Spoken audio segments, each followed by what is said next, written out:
Considering this one did well enough for itself, you can say its presence at the box office made the charts.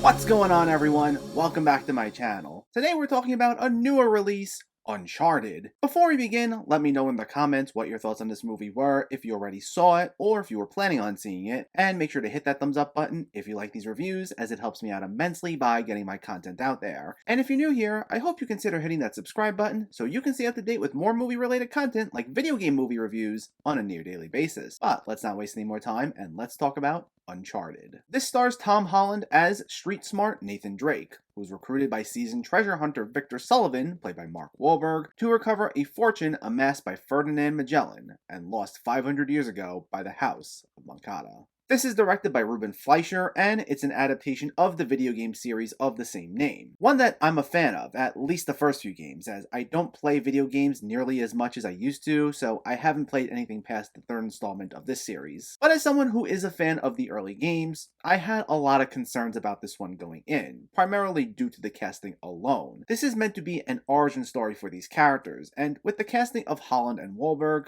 obviously that means they're playing much younger versions of Drake and Sully, which I honestly wasn't the biggest fan of. Now, if you're not a fan of these games and know nothing about them, the casting choices probably won't be that big of a deal to you, and you'll be able to go into this with more of a neutral perspective. But if you know anything about these games like I did, it might be hard for these casting choices to sit right with you, especially since they had the perfect casting of Nathan Fillion and Stephen Lang right in front of them. Seriously, if you haven't seen the Uncharted fan film they did a few years back with Fillion and Lang, it's fantastic. It's only 15 minutes, but I wish it was feature length. It's definitely worth your time. But with Tom Holland and Mark Wahlberg, not that I dislike either of them or anything, I find both of them very entertaining in general. I just praised how good Tom Holland was in particular in Spider-Man No Way Home a few months ago, but they're gravely miscast here. It was very noticeable when I saw the trailer. Now, Tom Holland plays a great Peter Parker, but Peter Parker and Nathan Drake are not the same type of character. Yet the way Holland goes about this role, it just feels like a slightly more mature version of Peter Parker. There's still a little bit of that happy-go-lucky edge to him, and I was half expecting him to say Mr. Stark to Sully at a few points. And really, the only difference between Peter and Drake is that here, he has no problem pulling a fast one on someone, like when he flirts with a woman early on and manages to distract her in order to steal her jewelry. Likewise, Mark Wahlberg is probably at his most Wahlberg-y here. Like, he's known for a very particular shtick where he's just like, what's going on, man? And that's essentially how he carries himself throughout the entire film. And honestly, it might have been cranked up a notch. Like, the way he plays into that caricature so much here, I thought I was watching the Andy Samberg impersonation of him from Saturday Night Live. It was just like, every single line felt almost cartoonish. Now, was it entertaining? Well, yes, actually it was, to a degree. Even though Tom Holland is playing into a familiar character type that he's known for, he still gives a charismatic enough lead performance, while Mark Wahlberg can be funny doing his thing. And the banter between the two, while not chock full of these hilarious, memorable lines, did get some good laughs out of me. And because they made for a likable enough pair, that, along with a few other elements, was enough to get me through the movie. Plus, you also have Sophia Ali as Chloe, another character from the games, who's also a fortune hunter that knows Sully and helps him out. And the dynamic between her and Holland and Wahlberg was a nice touch as well. So, with all that all together, I wound up not minding this film overall, and I found it to be a little better than I was expecting it to be. Because, quite honestly, as I said, I had a lot of concerns with this, and I was expecting to walk out of this movie either really not liking it or feeling absolutely nothing, because I really did not feel anything from seeing that trailer. But I wound up enjoying it enough, even if it's not the Uncharted movie that I would have liked. Like, the Uncharted games have a very Indiana Jones-inspired feel, and you have characters having to solve puzzles while on these grand,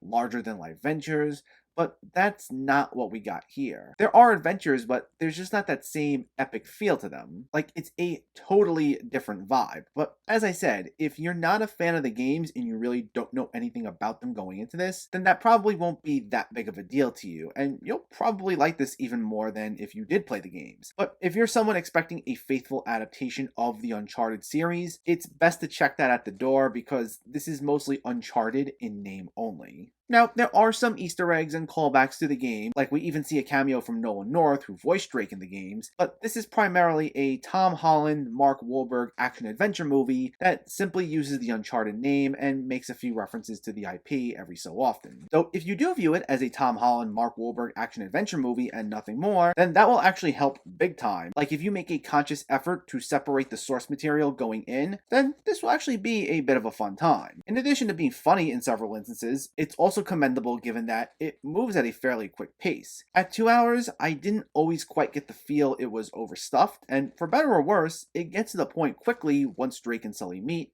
and it has them bouncing around from location to location onto the next big thing. Now, you won't quite care about whatever this fortune it is that they're after. That feels mostly like a MacGuffin, just to have an excuse for these two characters to meet up and trade quips and get into some fights. Like, whatever value you're told it's meant to have, that'll fall right by the wayside pretty quickly. But as I said, we do get some fun action scenes out of it, including most notably the scene most heavily advertised in the trailer of Drake falling from the plane. While there's an overall polished feel to many of these sequences, they're choreographed nicely for what they were, and a few of them felt creative enough, and they had an overall sense of fun, which is what made me more forgiving of some of the gripes I had with the film. Didn't mean I loved it or anything, but while the movie can feel very familiar and it didn't feel like a faithful adaptation of the game, it's also a film that kinda knew what it was and tried to openly embrace it where it could. Even if it didn't always work for me, I at least respect that about the film, and it was a reason why I enjoyed it a little more than I thought I would. Now, one of my other big criticisms is when it comes to the villain.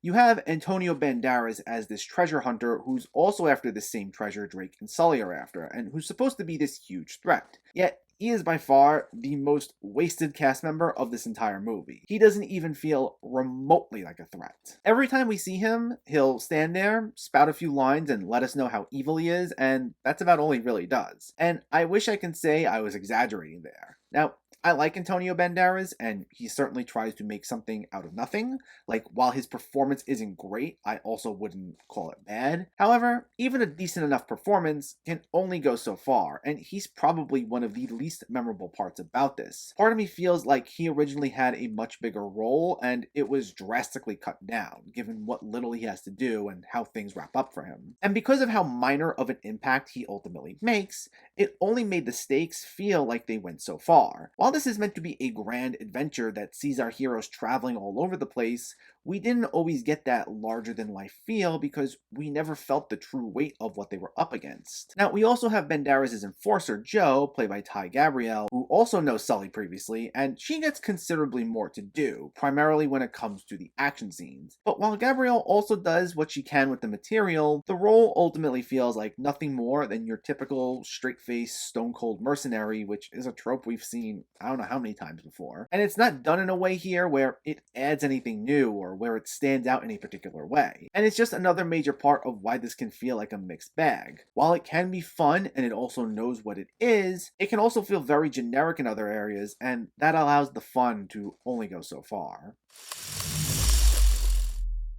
Uncharted actually exceeded my expectations a bit, even though I wouldn't say I loved it. As an adaptation of the video games, I don't think it succeeded at all, especially due to its miscasting of Drake and Sully, its generic storyline, and its underwhelming villain. However, if you separate the source material from the movie, you can appreciate Tom Holland and Mark Wahlberg, who are both charismatic and likable, just doing their thing, along with Sophia Ali. Plus, the movie does kinda know what it is and just wants you to have some fun with it, with a fast pace and some fun action scenes. And for what it is, despite its faults, it makes things work, if only just enough. Uncharted gets a 6 out of 10.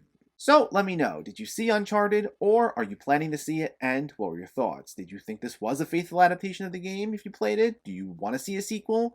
Let me know in the comments below so we can discuss. Also, if you enjoyed this video, please give it a like and share it, and for more movie reviews and film discussion, please make sure to hit that subscribe button to stay updated. Thanks for watching everyone, and keep having fun with film.